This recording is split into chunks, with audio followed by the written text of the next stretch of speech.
Hi, this is Eric Martin with Board Game Geek. I'm here with Clay Ross from Capstone Games, looking at Three Kingdoms Redux, which was originally self-published.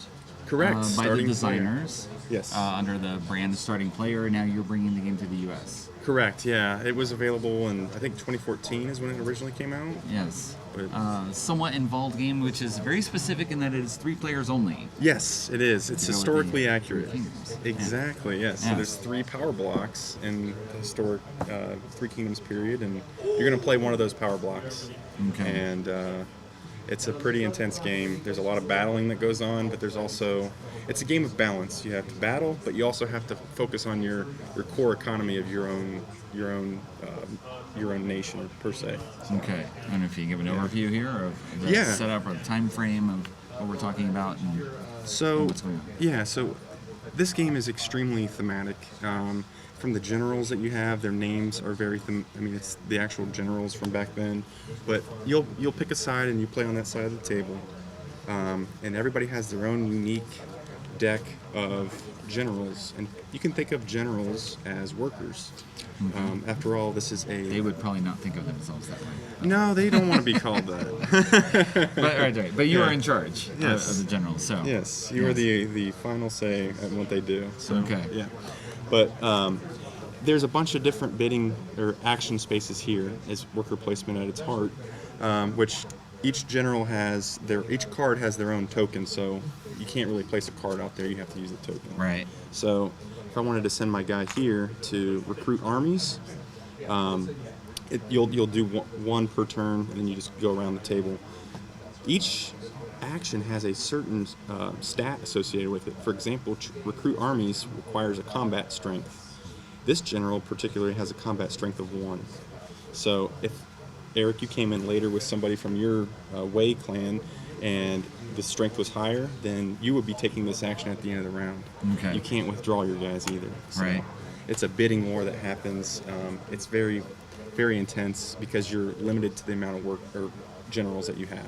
Okay. Wei is going to start off with the most. I believe they start with 5 generals. You'll draw a few of these and discard a couple, and that will be your starting hand.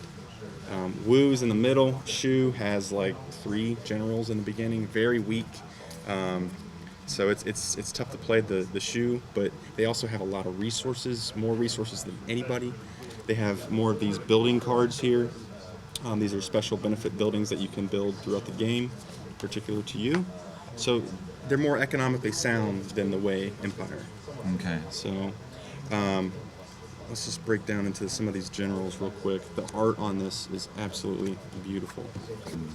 Actually, So highlight the across here. text there is an actual special ability that's unique to that general, and it'll apply in different phases of the game.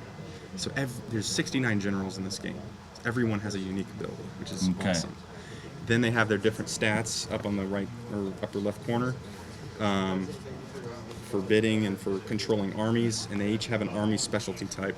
For example, this guy has naval as his specialty. Okay. So when you're conquering borders between your neighbors, some of these will have different specialty types. If you station your general here and he's a naval guy, you're going to get a lot of points for that. So it's kind of cool. So when you talk about the balance here between battle and support, Exactly. what is the long-term goal? Are we eliminating one of the forces, or It's all about unification. It is the opposite of? Yeah, exactly. You're battling, but you are trying to unify China. Okay. Real quick, this is the Shu side. So here's my battleground with the Wu player. You can send generals to go attack, and you have these different areas to control after the battle's resolved. And then here's my battle area with Wei. So every player has their own unique battlefield. Okay. There's 5 different ways to trigger, 4 or 5 different ways to trigger the end game.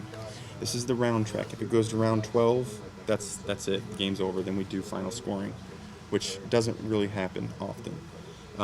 If a person becomes emperor, then the end game will be triggered. Because He's emperor. there's no go. I'm the emperor. Yeah. No way to go up above that. Yeah. The other way is if you, and this goes back to your economic aspect, you start with like this desert land and no buildings at all. You can start harvesting and planting crops for feeding your armies. And And this is a marketplace. You can build up your marketplaces to get your money, your income going. If you build up level 5 on both of these, there's 5 tokens of each, then the end game will be triggered. That's an economic Superiority. exactly. Essentially. Yep. Okay. And then the final one is if you've acquired a total of 5 locations on either side that you've won through battle, that will trigger the end game. So you've got Okay. military, political, end of game, or economic way to trigger the end game. Okay. And some people are like, oh man, I'm just going to go all out and attack everybody and have the best military. I'm sorry to say it, but you are definitely going to lose the game because this game is all about balance. You have to do everything nice. You have to be involved in everything. You have, which I didn't even talk about, tribal relations, which are like your neighboring tribes. You have to spend some workers there to maintain that relationship. That'll hurt you if you continue to ignore that towards the end of the game. So Yes.